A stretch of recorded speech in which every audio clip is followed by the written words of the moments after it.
नमस्कार, मेरा नाम है सतसिंह। हरियाणा फाइल्स में आपका फिर से स्वागत है।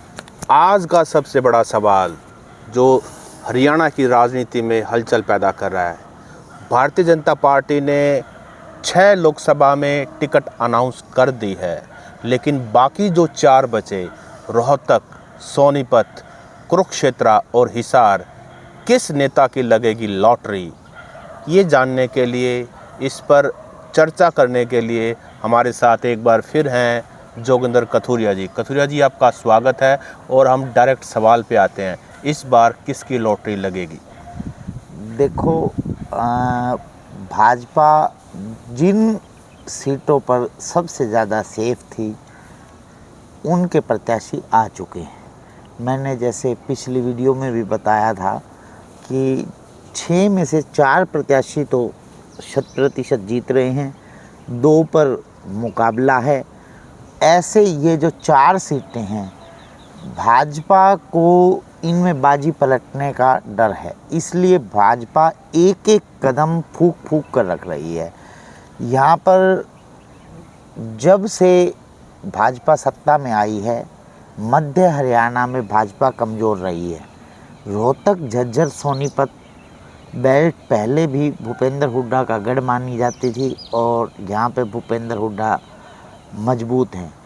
उसके बाद जैसे जैसे इनेलो और जेजेपी कमज़ोर होती गई, उनका वोट बैंक का एक बहुत बड़ा हिस्सा भूपेंद्र हुड्डा की तरफ सरक कर आ गया, जिसका डर भाजपा को सताने लगा। उसके बाद जैसे ही वीरेंद्र सिंह के सुपुत्र, जो हिसार से भाजपा के सांसद थे, बृजेंद्र सिंह, जैसे ही उन्होंने भाजपा को अलविदा कहा और कांग्रेस ज्वाइन की, भाजपा के माथे पर शिकन और बढ़ गई और भाजपा को आनन फानन में गठबंधन तोड़ना पड़ा। और भाजपा इस रणनीति पर आ गई कि जब तक जाट मतदाताओं का बंटवारा नहीं होगा, उनकी दाल नहीं गले। तो कथुरिया साहब, मैं आपको इंटरेस्टिंग बात एक बीच में भी करना चाहूँगा ऑडियंस से, कि जैसा आपने कहा कि भूपेंद्र सिंह हुड्डा का जो गढ़ है, रोहतक और सोनीपत और झज्जर और ये वाला जो बेल्ट है, इंटरेस्टिंग बात ये है कि कभी ये इनेलो का गढ़ होता था, चौधरी देवीलाल के नाम पे यहाँ वोट मिलती थी, और चौधरी भूपेंद्र सिंह हुड्डा जिस समय लोकसभा का चुनाव लड़ते थे, उस समय शहर से जीतते थे, गांव से हारते थे। ये तो 1989 में जब चौधरी देवीलाल ने सिक्कर से और रोहतक से इकट्ठा चुनाव लड़ा, और उसके बाद उन्होंने रोहतक को छोड़ा और सिक्कर को चुना, और उसके बाद 1990 में महम का कांड हुआ। उसके बाद लोगों का मन जो है चौधरी देवीलाल से अलग हुआ। उसके बाद चौधरी देवीलाल यहाँ से हारे भी। तो ये तो समय की बात है कि वोट बैंक आज किसका है, कल को किसका होगा, किसी को भी नहीं पता। देखो, आपकी बात से मैं बिल्कुल इत्तेफाक रखता हूँ कि ये कभी INLD का गढ़ होता था, परंतु आप एक चीज़ देखिए, आज जो कांग्रेस है उसमें आधे से ज़्यादा लोकदली हैं, और आज जो भाजपा है उसमें आधे से ज़्यादा कांग्रेसी हैं। तो भाजपा का कांग्रेसीकरण हो गया और कांग्रेस का लोकदलीकरण हो गया। जब भूपेंद्र हुड्डा जी हरियाणा के मुख्यमंत्री होते थे, तो उन्होंने लोकदल के बहुत बड़े बड़े कद्दावर नेताओं को कांग्रेस ज्वाइन करवाई। आप चारों साइड नज़र मार लीजिए, कोई विधानसभा ऐसी नहीं होगी, कोई लोकसभा ऐसी नहीं होगी जिसमें से कांग्रेस वाले तो भाजपा ज्वाइन कर चुके हैं और लोकदल वाले कांग्रेस ज्वाइन कर चुके हैं। और अब तो जजपा के भी विधायक तक भी भाजपाईकरण होने वाला है उनका। हाँ, देखो, ऐसी बातें चल रही हैं। हम ये ज़रूर है कि वो जजपा में नहीं रहेंगे। 5 विधायक, 5 उनके हिसार रैली में गए थे, और 5 कुछ कांग्रेस में भी आ सकते हैं, कुछ कांग्रेस के भी संपर्क में हैं, कुछ भाजपा के भी संपर्क में। हम तो अपने आज के विषय पे आते हैं कि रोहतक, सोनीपत, हिसार, कुरुक्षेत्र से भाजपा किस पर दाव लगाएगी? देखो, बहुत ही रोचक प्रमोटेशन एंड कॉम्बिनेशन बना हुआ है।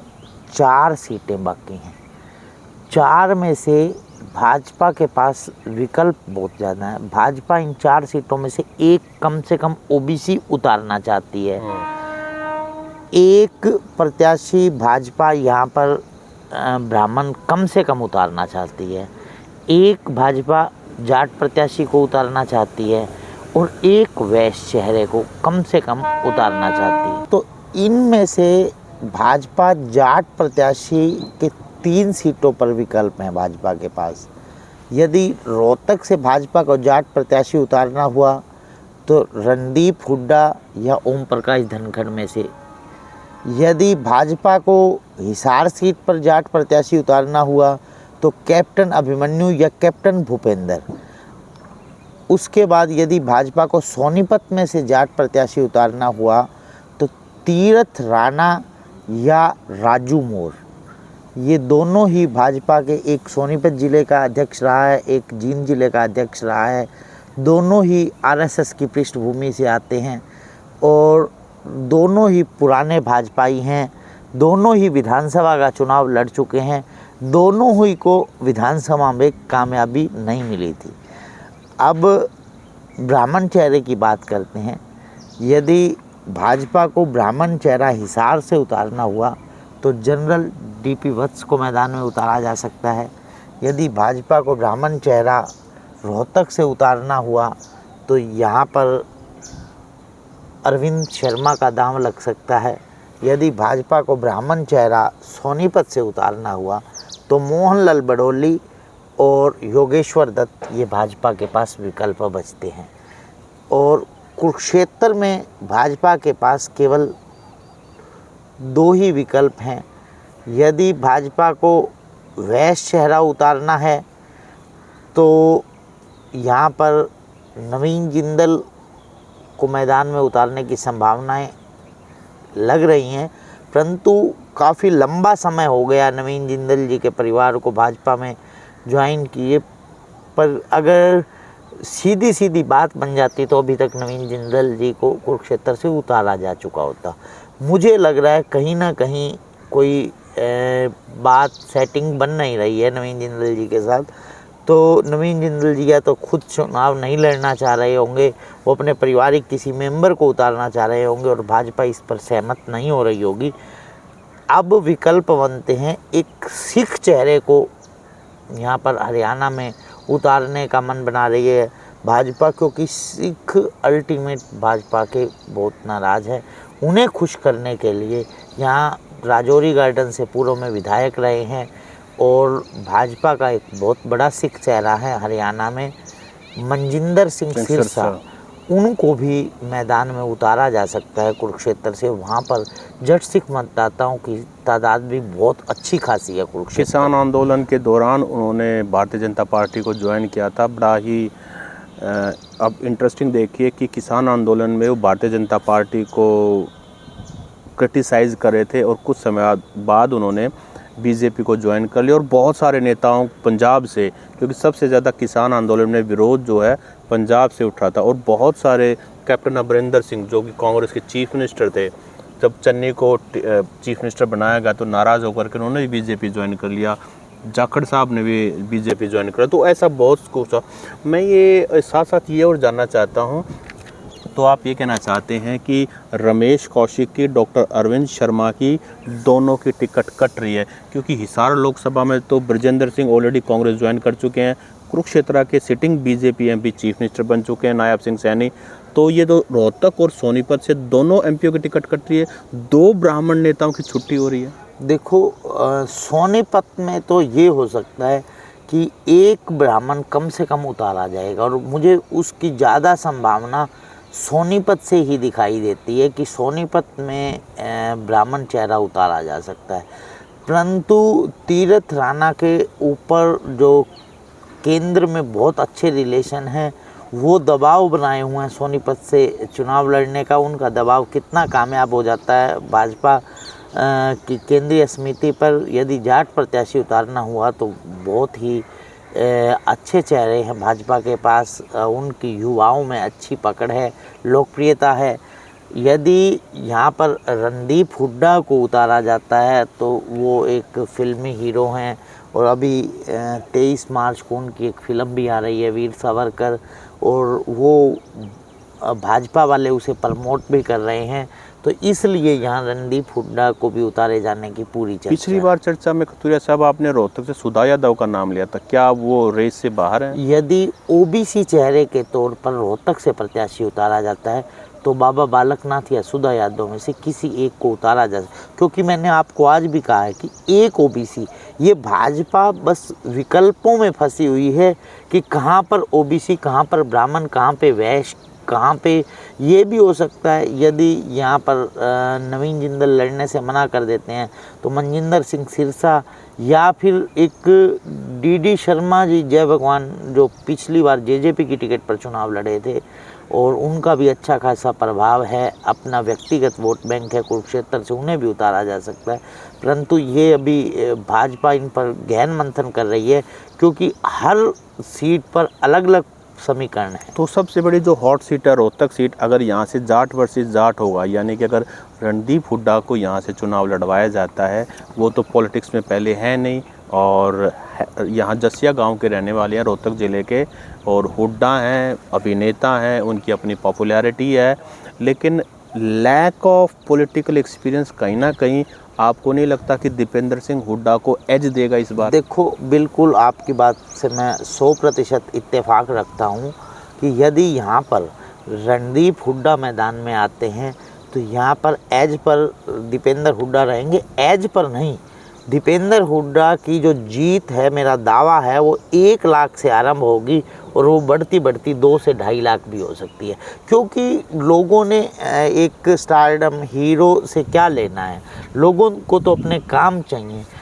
हीरो तो जीतते हैं, हेमा मालिनी मथुरा से जीती, सन्नी देओल गुरदासपुर से जीता, इसी प्रकार कई हीरो जीतते हैं और वो अपने बॉलीवुड में जाकर। लेकिन कथुरिया साहब, यहाँ समीकरण थोड़े से अलग हैं, क्योंकि अभी हरियाणा में पिछले 2 टर्म से भारतीय जनता पार्टी की सरकार है, ऊपर 2 टर्म से मोदी जी प्रधानमंत्री हैं, भारतीय जनता पार्टी की सेंटर में भी सरकार है, तीसरी बार भी रिपीट होने की बात हो रही है, तो समीकरण यहाँ अलग होते हैं।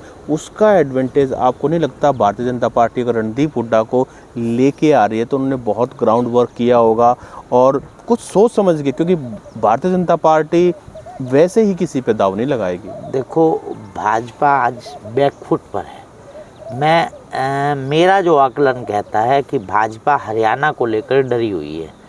हरियाणा में परिवर्तन की हवा चल रही है, उसका मुख्य कारण आप देखिए, भाजपा इतनी डरी हुई थी कि आनन फानन में अपना मुख्यमंत्री बदलना पड़ा, और जिस मुख्यमंत्री के ढोल ये पीटते थे कि 9.5 साल ईमानदारी से, बिना पर्ची बिना खर्ची, अगर इतना ही सब कुछ था तो भाजपा को आनन फानन में अपना मुख्यमंत्री क्यों बदलना पड़ा? ये भाजपा ने अपने ऊपर ही सवाल खड़े कर लिए कि इनके मुख्यमंत्री में कहीं ना कहीं कोई कमी थी, इनकी मुख्यमंत्री की लोकप्रियता में कमी थी, इसलिए उनकी एंटी इनकमेंसी कहीं यहाँ पर नरेंद्र मोदी या लोकसभा चुनावों पर ना आए, इसलिए भाजपा ने एंटी इनकमेंसी के डर से यहाँ पर हरियाणा में मुख्यमंत्री बदला। वो एडवांटेज नहीं, डिसएडवांटेज। तो जो 2 सिटिंग एमपी हैं बीजेपी के, रोहतक और सोनीपत से, अगर उनको बदलेंगे, क्योंकि दोनों ही बड़े खिलाड़ी हैं, कांग्रेस से आए हैं, उससे पहले भी राजनीति करते आए हैं, तो आपको नहीं लगता कि ये डैमेज भी करेंगे कहीं ना कहीं? सोनीपत के एमपी की मैं बात करूं, उनका पीछे एक एमएमएस वायरल हो रखा है और उन्होंने बल्कि ये कहा है कि ये मेरा नहीं है, ये राजनीतिक साजिश है। ठीक है, तो ये देखो, उनकी टिकट तो पहले ही कटना तय था, परंतु अब तो मुझे नहीं लगता कि भाजपा 1% भी उनके नाम पर रिस्क लेगी, और भाजपा हर तरह की पूरी रणनीति बनाकर चलती है। मुझे ये भी नहीं लगता कि रमेश कौशिक भाजपा को कोई डैमेज कर पाएंगे। हाँ, अरविंद शर्मा की यदि टिकट कटती है तो वो पुराने कांग्रेस ही रहे हैं, शायद हो भी में भी पॉसिबल हो, या तो इन्हें रोहतक को छोड़ के कहीं बाहर से चुनाव लड़वाया जाएगा, हरियाणा से बाहर भेजा जा सकता है, क्योंकि ये खिलाड़ी तो हैं ही, तो ये नरेंद्र मोदी जी के नाम पर सांसद। कहीं ऐसा ना हो जाए कि इनको करनाल कांग्रेस की टिकट पर ये पूर्व मुख्यमंत्री मनोहरलाल खट्टर के खिलाफ खड़े हो जाएं? हो सकता है, ये करनाल से 2 बार सांसद रहे हैं, पर मुझे लगता है यदि ये ज्वाइन करेंगे कांग्रेस तो ये सबसे पहली सीट जो मांगेंगे वो करनाल की बजाय सोनीपत मांगेंगे, क्योंकि ये कम्बिनेशन कांग्रेस के लिए भी अच्छा रहेगा कि एक ब्राह्मण चेहरा और सोनीपत में हो, जो पहले सोनीपत का सांसद रहा हो, उसका फ़ायदा रोहतक में भी जो उनका वोट बैंक है उसका मिल सके। इसलिए मुझे लगता है यदि अरविंद शर्मा की टिकट कटती है तो वो कांग्रेस ज्वाइन करके सोनीपत की टिकट चाह सकते हैं। जी, लेकिन एक सिटिंग एमपी की अगर लोकसभा बदली जाए तो एक सवाल तो बनता ही है, अगर ये इतने ही अच्छे होते तो इनको लोकसभा क्यों बदली जाती, पड़ोस की लोकसभा क्यों दी जाती। खैर, ये तो राजनीतिक पार्टियों का काम है ये देखना किसको वोट देना है, कौन उनके लिए जिताऊ कैंडिडेट है। तो दोस्तों, आज हमने बातचीत की जो भारतीय जनता पार्टी ने 4 सीटों पर अभी कैंडिडेट अनाउंस करना बाकी है, रोहतक, सोनीपत, हिसार और लोकसभा, वहाँ भारतीय जनता पार्टी किस पर दांव खेल सकती है। कथुरिया साहब, एक बात, एक किस्सा में अभी रोचक, अभी मैं पीछे कोसली गया था। अरविंद शर्मा को सारे 8 हलकों में लोकप्रियता वैसे की वैसे बनी हुई है।